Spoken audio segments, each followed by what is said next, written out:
Yeah, so the NEO trial was a window of opportunity to assess olaparib for the patient who have a platinum-sensitive high-grade serous ovarian cancer recurrence. The patient was PARP inhibitor naive, and the criteria for the patient to go on this trial was really based initially on the clinical criteria because they need to be able to have a secondary cytoreductive surgery.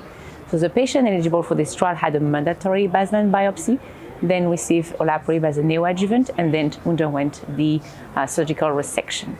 At the time of the surgical resection, the patient were randomized either with chemotherapy followed by olaparib maintenance, or actually a chemo-free treatment with only olaparib treatment.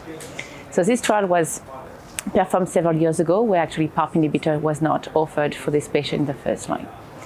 This trial is actually innovative in terms of the design because we use the neoadjuvant period to assess the response to olaparib, because patients who were progressing during the neoadjuvant period didn't go to the randomization. It was only the patient who have benefit of olaparib that got the randomization after the cytoreductive surgery.